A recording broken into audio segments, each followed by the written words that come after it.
హరే కృష్ణ. ఈరోజు పన్నీర్ పరోటా చేస్తున్నానండి. చూద్దాము దానికి కావాల్సిన ఇంగ్రీడియంట్స్. ఇది గోధుమ పిండి అండి. గోధుమ పిండి గ్లాస్ తోటి నేను ఒక గ్లాస్ తీసుకున్నాను గోధుమ పిండి. ఇందులోనేమో సాల్టు, తర్వాత కొంచెం చిటికెడు షుగర్ వేసుకున్నానండి. ఆ తర్వాత ఇందులోనేమో 1 స్పూను బేసన్ అండి, శనగపిండి వేసుకుంటున్నాను. టేస్ట్ బాగుంటుందండి శనగపిండి. అలాగే ఇందులోనేమో కలోంజీ వేసుకుంటున్నాను, ఒక 1/4 కలోంజీ. ఇదేమో టర్మరిక్ 1/4 వేసుకుంటున్నానండి, కలర్ కొంచెం బాగుంటుంది అనేసి పరోటాకి. తర్వాత ఇది వామ్ అండి, వామ్ 1/4, డైజెషన్ బాగుంటుందండి మనకి. ఇవన్నీ కలుపుకొని ఆ తర్వాత ఏమో ఇది 1 స్పూన్ ఏమో కర్డ్ వేసుకుంటున్నానండి, కొంచెం సాఫ్ట్గా బాగుంటుంది పరోటా. ఇవన్నీ వేసుకొని వాటర్ తోటి కొంచెం కలిపేసుకుందామండి. డవ్ మరీ గట్టిగా కాకుండా కొంచెం సాఫ్ట్గా కలుపుకుందాము. ఇదిగోండి ఇలాగా చక్కగా మెత్తగా డవ్ కలుపుకున్నాను. ఇలాగ చూస్తున్నారు కదా ఎంత సాఫ్ట్గా ఉందో. ఇలాగ కలుపుకోవాలి. ఈ గ్లాస్తో వాటర్ తీసుకున్నానండి. 1/4 వాటర్ మిగిలిపోయింది నాకు, అంతగా ఏమి పట్టలేదు. అలాగా కలుపుకోండి. ఇది 10 మినిట్స్కి మనం రెస్ట్గా ఉంచుతామండి మూత పెట్టుకొని. ఈలోగా స్టఫింగ్కి రెడీ చేసుకుందాం. తీసుకున్నానండి నేను ఇక్కడ 50 గ్రామ్స్ పన్నీరు. ఈ పన్నీరు నేనే ఇంట్లోనే తయారు చేసానండి. ఇది ఎలా తయారు చేసానో మళ్ళీ నేను మీకు వేరే వీడియోలో చూపిస్తాను. ఇది 50 గ్రామ్ తీసుకున్నాను పన్నీరు. చాలా సాఫ్ట్గా ఉందండి పన్నీరు.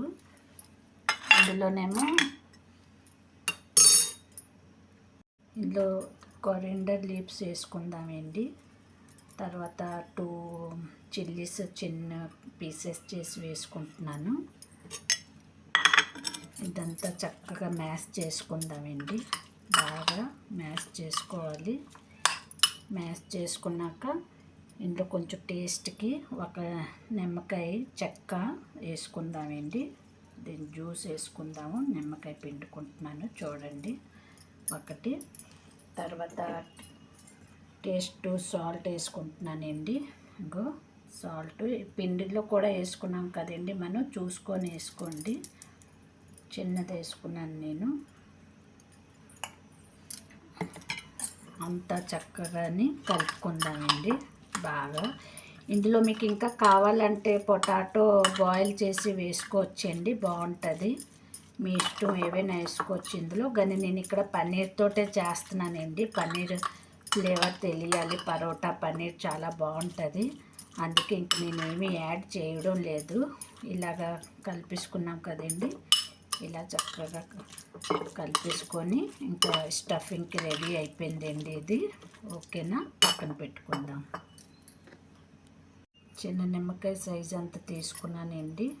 బౌల్ తీసుకొని పిండి ముద్ద చిన్న పూరి సైజుగా పాముకొని ఇందులోని మనకి కావాల్సింది పన్నీరు ఎంత కావాలో చూసుకొని మీకు స్టఫర్కి సరిపడా పెట్టుకొని 1 స్పూన్ పెట్టుకున్నాను నేను. చక్కగా ఇలా దగ్గరికి ఫోల్డ్ చేద్దామండి. మళ్ళీ ఇలా బౌల్లా చేసుకొని ఇది ఎడ్జెస్ మిగిలింది కదండి, ఇది మళ్ళీ ఇక్కడ ఇలాగే ముందు ప్రెస్ చేసేద్దాము. ప్రెస్ చేసేసి రౌండ్గా పాముకుందామండి పరోటా సైజుగా. మీకు రెక్టాంగిల్ చేసుకోండి, లేకపోతే ట్రయాంగిల్. నేను ఇక్కడ రౌండ్గా చేసుకుంటున్నానండి.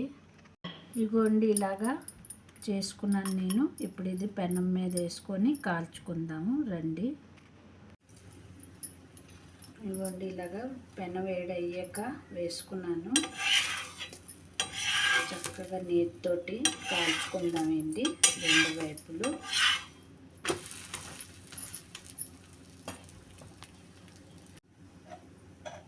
ఇవ్వండి చూడండి ఎంత బాగా కాలిందో. మళ్ళీ తిప్పుతాము. ఇప్పుడు నెయ్యితోటి కాల్చుకుంటున్నానండి. మీరు ఆయిల్ తోటి మీ ఇష్టం, బటర్తో దేనితోటైనా కాల్చుకోండి.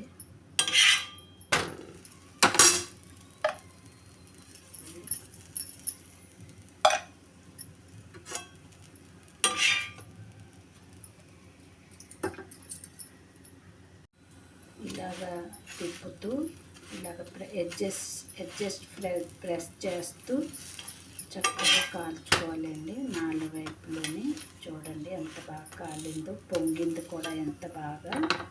చూసారు కదా.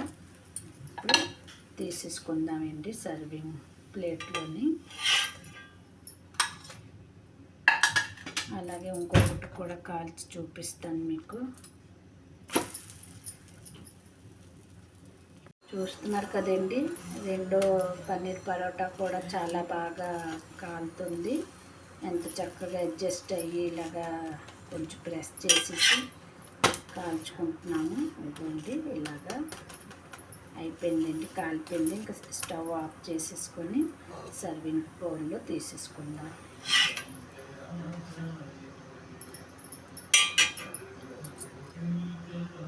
పన్నీర్ పరోటా రెడీ అండి. ఇది మీరు సాస్ తోటి, పెరుగుతోటి, రైతా తోటి ఎంజాయ్ చేయండి. మేము ఇందులో అన్నీ ఉన్నాయి కదా, ఇలాగే ఎంజాయ్ చేస్తాము. చూసారు కదా, టేస్ట్ చాలా బాగుంటుందండి పన్నీర్ పరోటా. ఓకే అండి, బాయ్ బాయ్. నెక్స్ట్ వీడియోలో కలుద్దాం. Hi, paneer paratha with curd.